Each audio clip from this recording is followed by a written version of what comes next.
What's up, everybody? JT Sports here, back to you guys with another NFL free agency update. The Tennessee Titans have decided to release wide receiver Julio Jones. They traded for him last offseason. He only stayed 1 year in Tennessee. Last season, he caught 31 passes for 434 receiving yards and 1 touchdown in his brief stint with the Tennessee Titans. This is really sad, man, because Julio Jones is 33 years old, and although he has regressed, I still feel like he can be a really serviceable wide receiver. So, by releasing Julio Jones before June 1st, the Tennessee Titans save $9.5 million in cash and salary cap space. And he still collects $2 million that is fully guaranteed to him. And the Tennessee Titans will carry an $8.4 million dead cap hit in 2023. So what's next for Julio Jones? Because regardless of what a lot of people are going to say in the comments, I still believe that Julio Jones, when healthy, can be productive.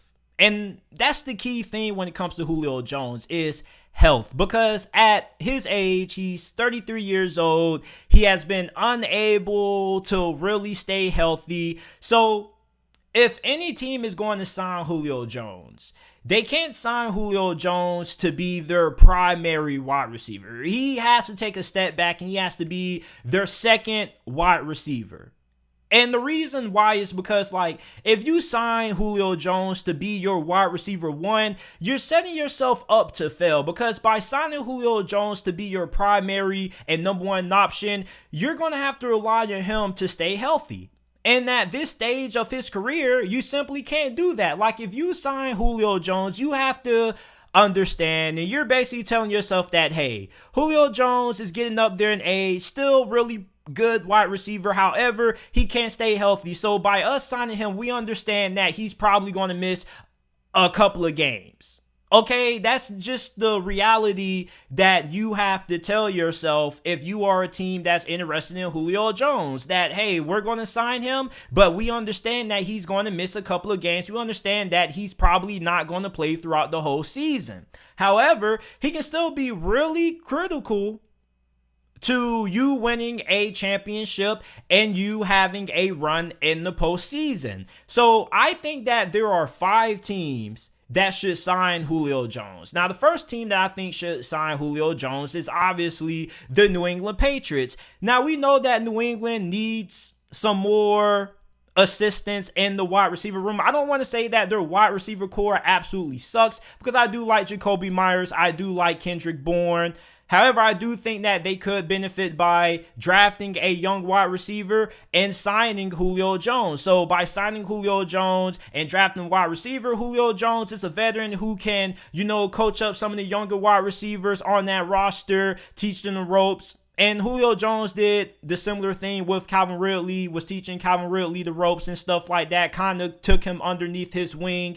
And for New England is the best team when it comes to getting the most out of players who are up there in age and are past their prime and have the label of being washed up.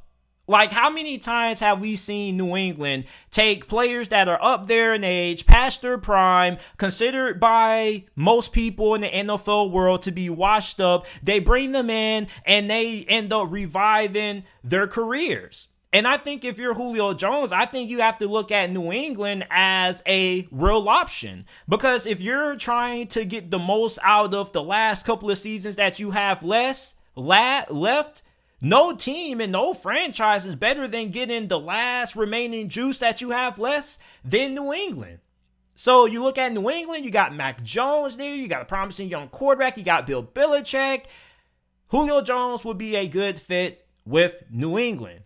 Second team I think should sign Julio Jones are the Philadelphia Eagles. Now, the Philadelphia Eagles aren't really in, what we call a Super Bowl window. However, they could still benefit from signing Julio Jones because, for one, they already have Devontae Smith. He's already supposed to be their primary wide receiver. So you bring in Julio Jones. You bring in Julio Jones to be your number 2 wide receiver. He can, continue to help mentor Devontae Smith and the other wide receivers that they have on the roster, along with being productive. He can be another solid option for Jalen Hurts in the passing game. And I'm pretty sure that Nick Sirianni is going to find a way to get Julio Jones the ball, because one thing that Tennessee, I don't feel like they did a good enough job of trying to get Julio Jones more involved in the offense, because outside of his week 1 performance against the Houston Texans, he didn't get anything close to 9 targets after that. Okay, like the second most targets he got was 8, and they went against Seattle, which he went off for 128 receiving yards and 5 or 6 receptions. It was 6 receptions. So for Julio Jones going to Philadelphia, I definitely feel like Nick Sirianni is going to find a way to scheme up some plays for Julio Jones and get him some targets. He also could be a really good deep threat for Jalen Hurts. Like, we don't really know what Julio Jones is at this stage of his career when he's healthy. Is he still a good all-around wide receiver, or is he just a possession wide receiver at this point, or is he just a really good elite deep threat, or is he just an all-around wide receiver? Don't really know, but Philadelphia could be a really good fit for Julio Jones. Third team, Kansas City Chiefs, because why not? The Kansas City Chiefs, although they already do have Tyreek Hill and Travis Kelce, they have lost Byron Pringle and DeMarcus Robinson to free agency. Now, those 2 wide receivers haven't signed any contracts with any teams yet at the moment. However, for Kansas City, they have been looking for another big body wide receiver for a couple of seasons now. Like, even if they bring back Byron Pringle and DeMarcus Robinson, they still probably will be in the market for another big body wide receiver, because when they had those guys, they had signed Josh Gordon, and Josh Gordon was supposed to be the big deep threat that they were looking for, but he didn't really do anything, or they didn't really get him that much involved. However, with Julio Jones, Julio Jones could be that big body wide receiver. On top of that, you don't need him to be your number 1 option, because he's going to a team where he's going to be the 3rd option behind Tyreek Hill and Travis Kelce. So therefore, if you're Kansas City, come playoff time, you're going to have a very good offense. You're going to have a Julio Jones that hopefully will be fully healthy when it comes time for the playoffs. You're going to have Travis Kelce, Tyreek Hill. That's going to be a really good receiving core that Patrick Mahomes is going to be throwing the football to, plus along with Mecole Hardman. So I really like Julio Jones in Kansas City. Plus, he has a good chance if he's trying to win a championship before he retires. Fourth are the Green Bay Packers. The Green Bay Packers, man, like, when are they going to get another good complimentary wide receiver to line up on the other side of Devontae Adams? Now, they were in the market for OBJ, but they gave him a low ball offer. For Julio Jones, you really don't need to offer him a low ball offer, because that's probably what a lot of people are going to be giving him anyway. I don't really think that you're going to have to break the bank if you're Green Bay to sign Julio Jones. So for Green Bay, this is a pretty realistic target. They should be able to get a deal that Julio Jones and the Packers front office should agree with. So it should be a deal that should benefit both parties. They don't have to pay top money to get Julio Jones, and Julio Jones gets a chance to, make some bread and try to win a championship on his way out, playing with one of the greatest quarterbacks to ever touch the football and Aaron Rodgers. Then you have Devontae Adams on the other side getting all the attention. So now teams are going to be in one-on-one scenarios with Julio Jones, and I don't care how old Julio Jones is, and I don't care how injury prone he is. If you leave Julio Jones one-on-one with any cornerback, he's giving them that work. I do not care. Like, believe what you want to believe, but if you still want to guard Julio Jones one-on-one coverage at 33 years old, be my guest. But I'm just going to be straight up with you. He's going to destroy it every single time. Okay?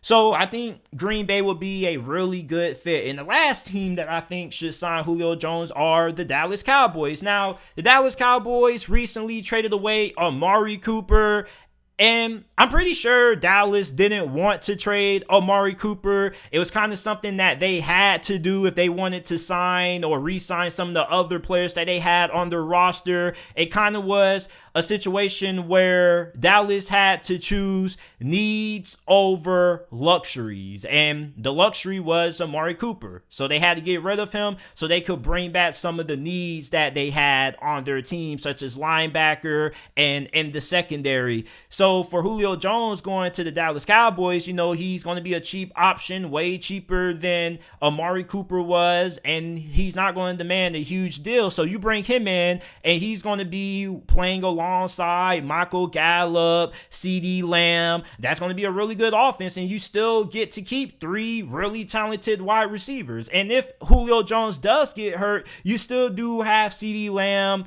and I can't believe I just forgot his name.